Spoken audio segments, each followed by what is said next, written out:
Hi, this is Brandon Smiley from thirstgym.com. Today we're talking about an exercise called the Plyo Push Up or the plyometric push up. There's a couple different ways you can do this.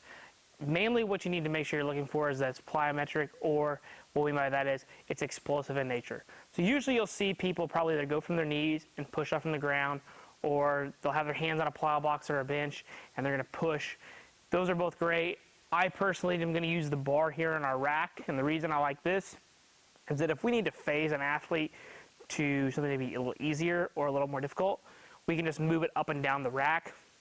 We've talked about the bar push-up for our facility. We've got a YouTube video on that, so you can check it on our website or on YouTube. But I'm going to use this just to be able to demonstrate because it's nice for the adjustability factor.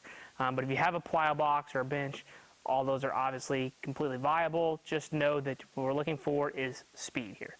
So we're going to get in our standard push-up position here, and this is going to be pretty easy for me because I can do a push-up on the ground. So keep that in mind. The strength of your athlete is going to dictate how high technically they should be to do the actual plyo push-up. So this is going to be kind of easy for me, but just a regular standard push-up, elbows in, and we should be able to touch my chest. Okay, so as long as that feels good and easy, I know I'm probably all right. What I'm going to do is I'm going to go down, and as I go down, as soon as I hit the bar, I'm going to push explosively as hard as I can. I mean, as hard as I possibly can to shoot myself across the room, and then I'm going to come back and do it again. Okay, so we're going to go down here, push, push.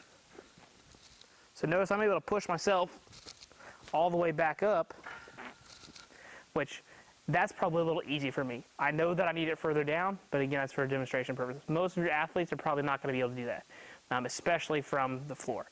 So when it comes to doing this, it needs to look explosive and poppy. They should not be doing a plyo push-up where it's like this, and they're barely getting off what you're pushing. It needs a full extension of the arm, and it should look, boom, fast. When they come down, again, again, again.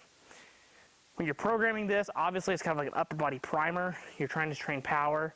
So, work on more sets than reps. So I personally like 5x5 on this, or 6x3, or an 8x3 with really short rest, or we superset it with some kind of med ball throw or med ball slam, something that's also more explosive and dynamic in nature. And then we move on to what we got. So I would say that this is great when you need upper body power, but the big caveat is it's got to be explosive and it's got to look fast. It should not look grindy and crappy and really bad posture where their butts are like this or they're like this when they go to push. Get your push-up stuff down first before you start implementing something like this. We've had great success with it. Keep your rest intervals on the short side.